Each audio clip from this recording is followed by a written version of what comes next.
Salut, on se retrouve pour une nouvelle vidéo après une semaine d'absence, j'espère que tu vas bien.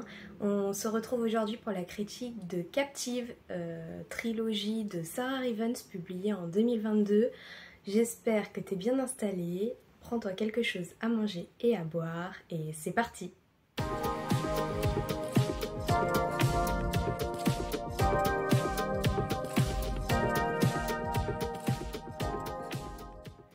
Sarah Rivens est une jeune femme de 24 ans, elle est née et vit toujours à Alger, elle est responsable administrative d'une salle de sport, c'est un travail qui lui plaît énormément, qu'elle affectionne et qu'elle souhaiterait garder en plus de son travail d'écriture.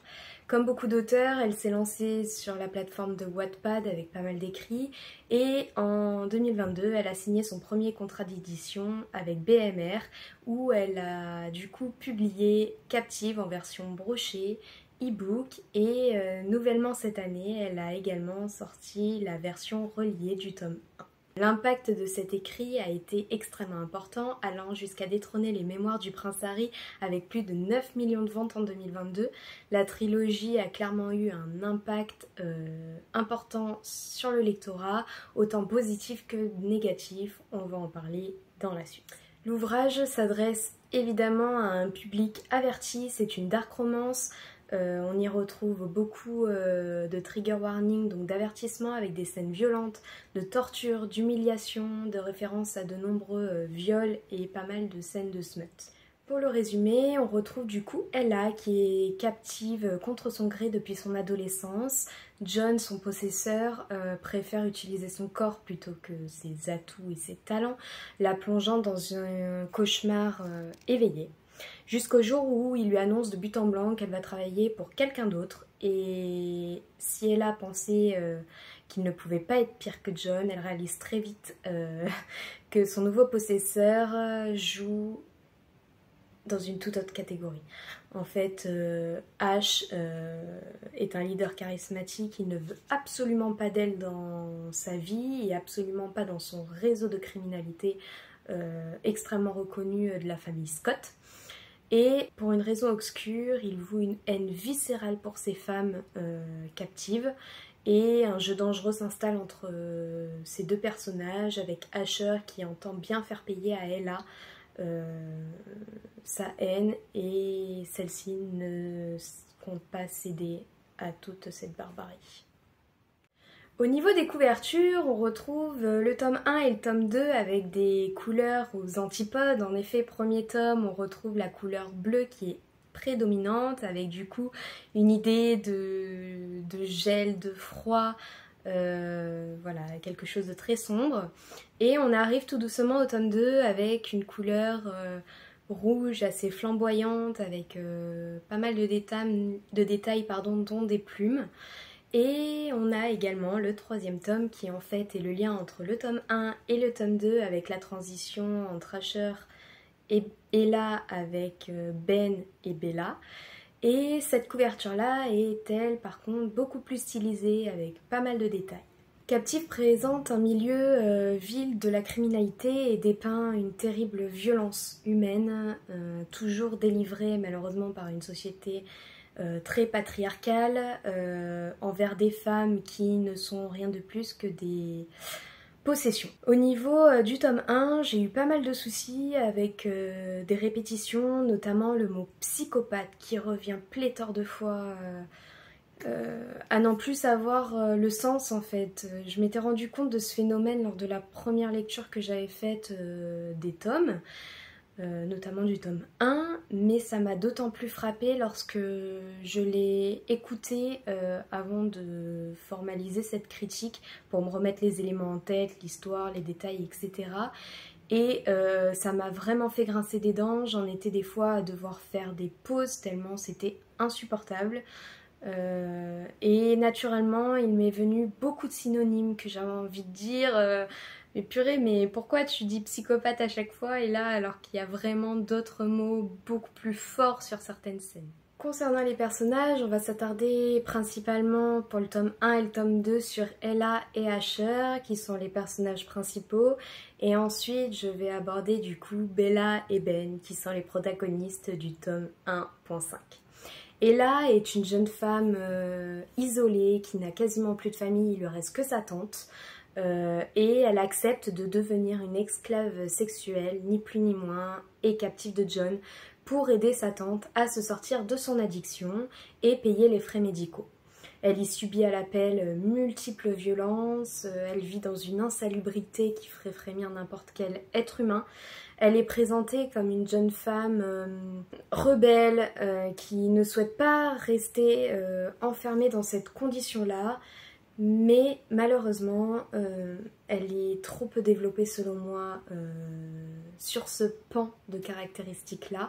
Elle n'entreprend pas réellement d'action pour se sortir de sa situation, que ce soit avec John, que ce soit avec Asher par la suite. Et malgré ça, je me suis attachée à Ella parce que, en fait, c'est une jeune femme qui est murée dans l'inaction parce qu'elle est terrorisée. C'est une jeune femme qui se retrouve, rappelons-le, à l'adolescence comme esclave sexuelle. Lorsqu'on la rencontre, elle a seulement 22 ans, donc ça fait 5-6 ans qu'elle est utilisée de manière les plus basses de ce qu'elle peut vivre. Et c'est une jeune femme qui est complètement brisée, qui a une psychologie qui est complètement bancale parce qu'en fait elle est complètement victime d'abus. Malgré ça, c'est une jeune femme qui va grandir au fil des pages, qui va apprendre à vivre en fait, et qui finalement, sous cette couche de noirceur qui est plus que collante à sa peau, elle devient une femme qui aime vivre et qui profite. Asher, quant à lui, est dépeint comme le parfait bad boy, un peu connard sur les bords, comme je les adore. Et il ne veut clairement pas d'Ella et il n'hésite pas à lui faire subir les pires sévices. Malgré le jugement de ses proches qui sont clairement pas d'accord avec ses agissements, Ash est un paradoxe dans sa construction étant donné qu'il a beaucoup de réactions très enfantines, gamines, vraiment adolescentes, et à côté de ça, Asher est quand même le gérant d'une activité criminelle. Voilà, donc on attend de lui que ce soit un homme en tant que chef de clan en fait, avec un comportement associé à ce qu'on attend de lui. Il a hérité du réseau de son papa qui est décédé et il le gère haut la main en fait. Donc c'est vraiment deux réactions aux antipodes. Malgré cela, c'est un homme qui est froid, qui n'a aucune pitié, qui est extrêmement intelligent. Le côté patron criminel est très bien développé et en fait aux antipodes on a un jeune homme qui en fait n'a pas grandi et qui se venge comme un lycéen pourrait se venger en fait, ou fait des actions vraiment enfantines. Le jeu du chat et de la souris est présent entre les deux personnages avec des échanges houleux. Ils vont clairement se découvrir dans une forte rivalité, dans un combat de corps à corps pour acquérir leur propre liberté. Concernant les deux autres personnages, du coup, Ben est clairement le rigolo de la bande, mais sans grande confiance en lui concernant ce qu'il représente aux yeux des autres. Toujours dans l'ombre depuis son plus jeune âge, il souhaite être aimé pour ce qu'il est et non qui il est. En effet, il est le cousin de Asher, donc en fait, il a beaucoup de notoriété, mais tout le monde s'intéresse à Asher et non à lui. Et malgré cette sensibilité, il est un exceptionnel professionnel du crime, malheureusement. Au lycée, il est tombé amoureux d'une Bella. Et en fait, pour la protéger, car il allait rentrer dans ce monde de criminalité à 100% après le lycée, il a disparu du jour au lendemain sans lui donner une seule explication.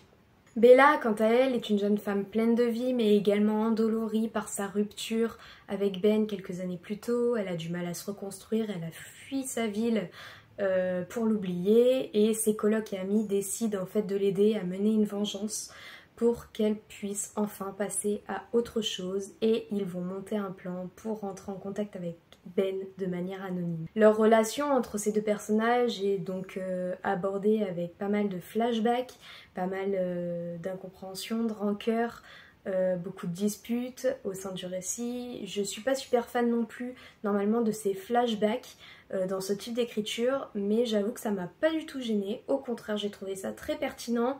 La transition entre le monde d'avant, le monde de maintenant, vraiment s'est fait de manière très fluide et ne m'a clairement pas gênée. J'ai adoré le concept des captives qui présentait ces femmes liées à de grands hommes de la mafia comme de dangereuses et de mortelles créatures.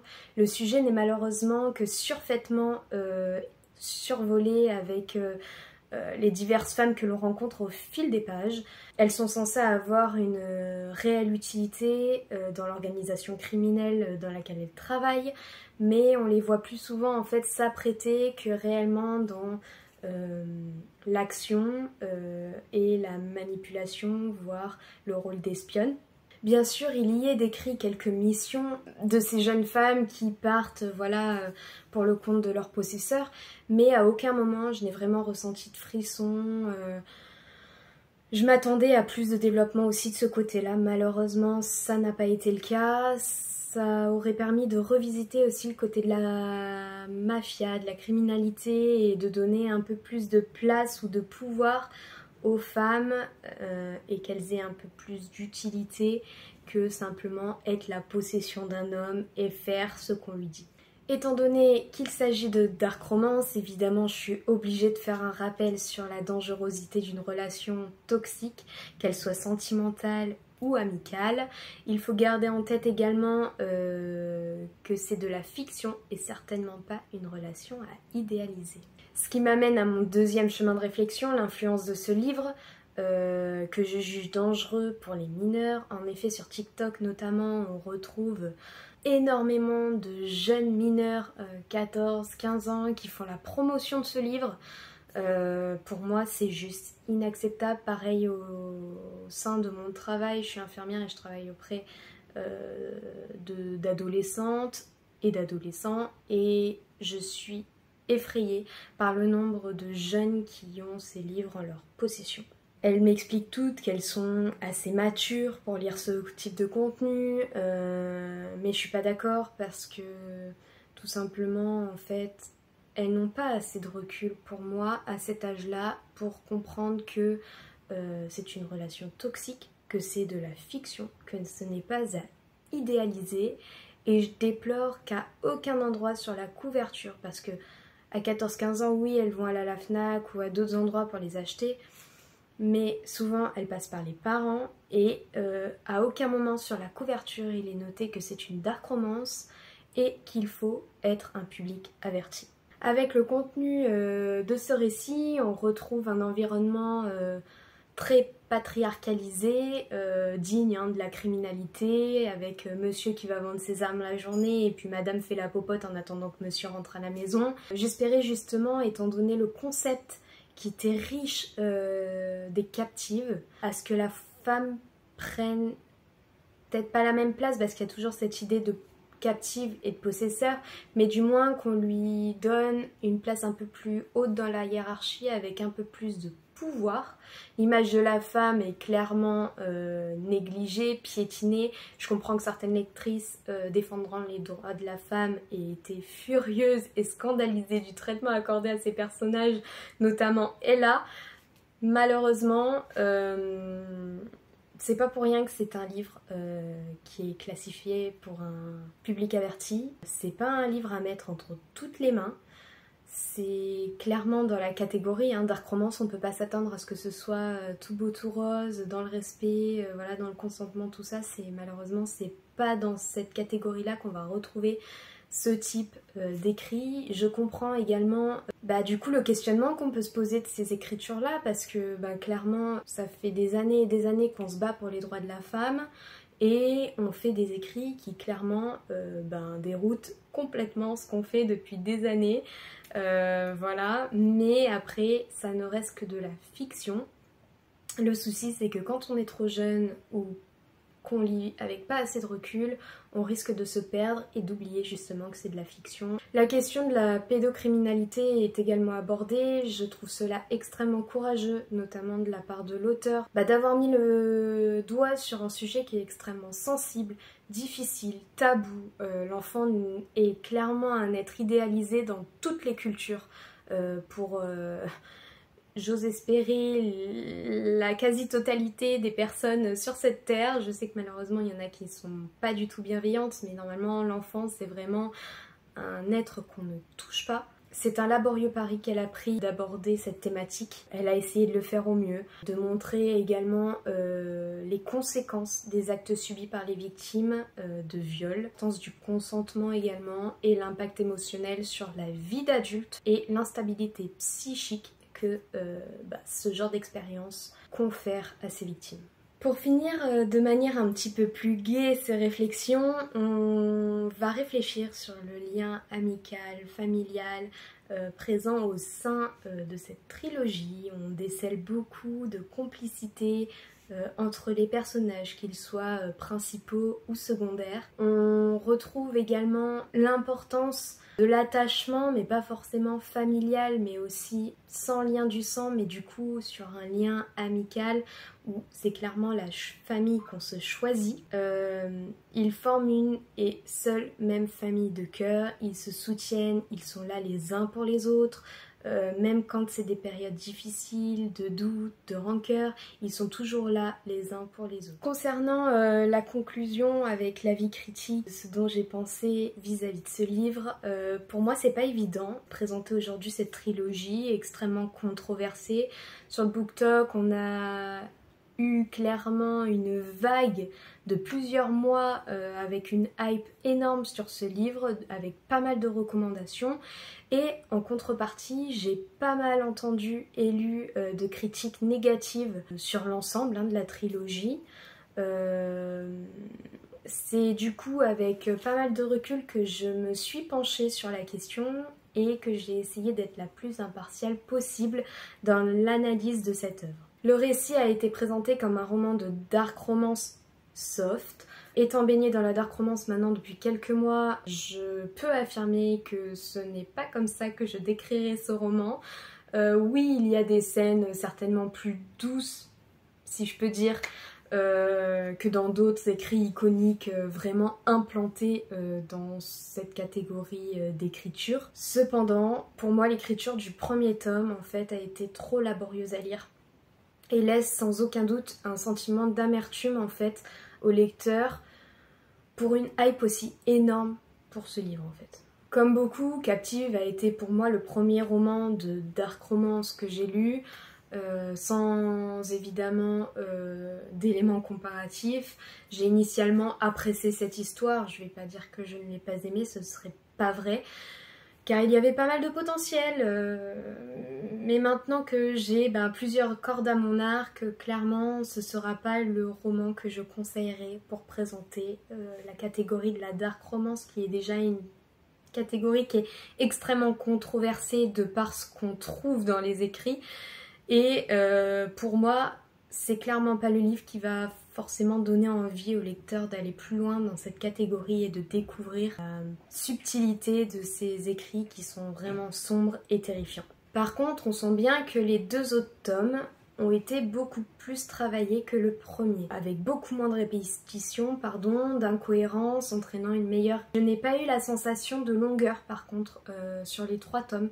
Donc ça c'est quelque chose quand même à noter, la plume a été quand même assez fluide de ce côté-là, malgré les répétitions de psychopathe. C'est vrai que je peux plus me le voir ce mot, je ne sais plus en donner la définition tellement il a été utilisé plus que ce qu'il aurait dû, et clairement la définition, je pense qu'elle est floue.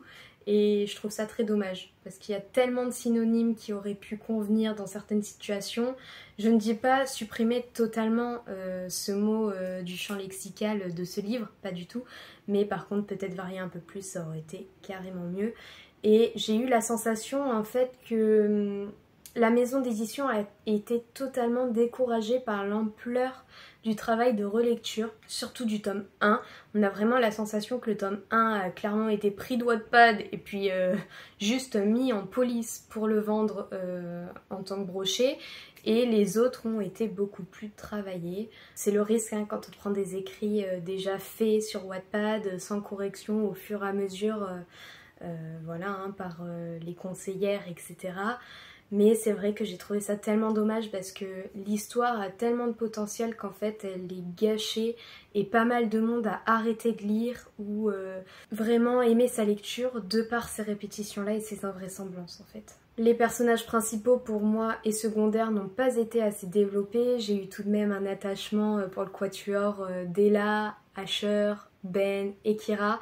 Je suis peu fan des récits où l'on change de personnage en cours d'histoire, c'est-à-dire qu'on a le tome 1 c'est Ella et Asher, tome 1 et demi c'est Ben et Bella et tome 2 c'est Asher et Ella encore.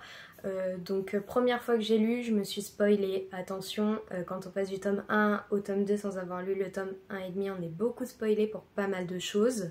Mais malgré ça, ça m'a pas empêché de lire le tome 1 et demi par la suite et d'apprécier ma lecture parce qu'il y avait pas mal de rebondissements, même si dans le tome 2, ben, forcément, hein, il y a un court résumé de ce qui s'est passé en 500 pages, donc voilà.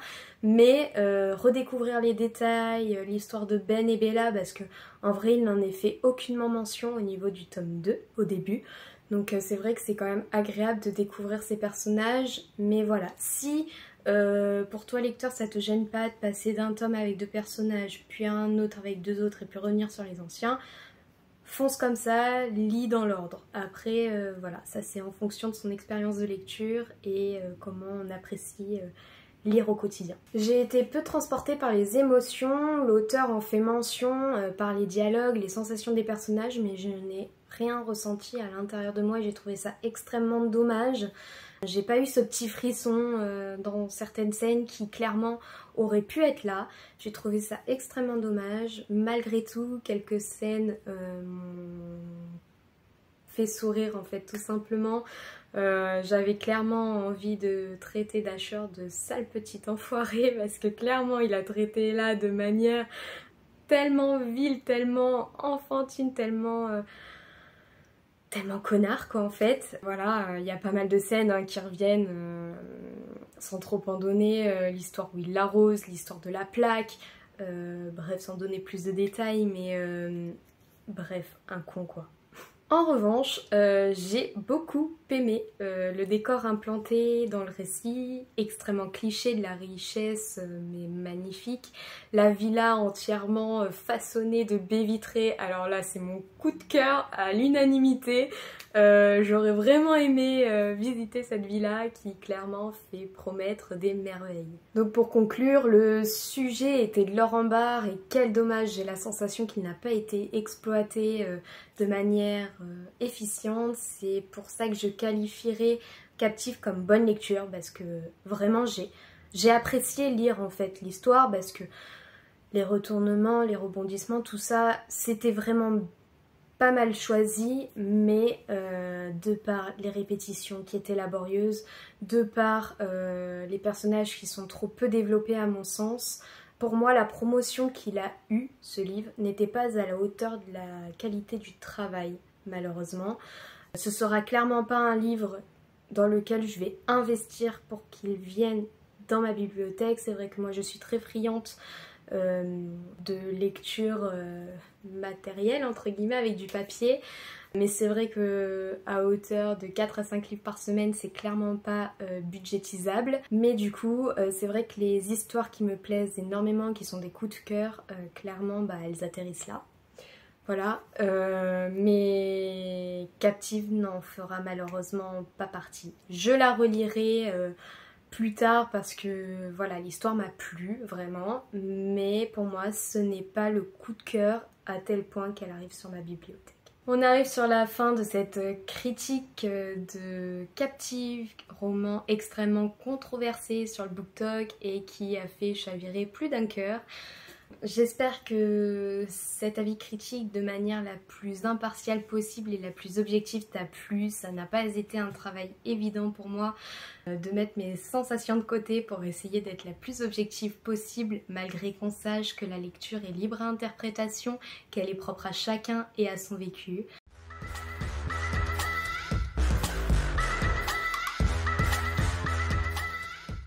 En attendant de se retrouver dimanche prochain pour une nouvelle vidéo, je te laisse liker, commenter, partager et surtout abonne-toi pour ne pas passer à côté des prochaines vidéos.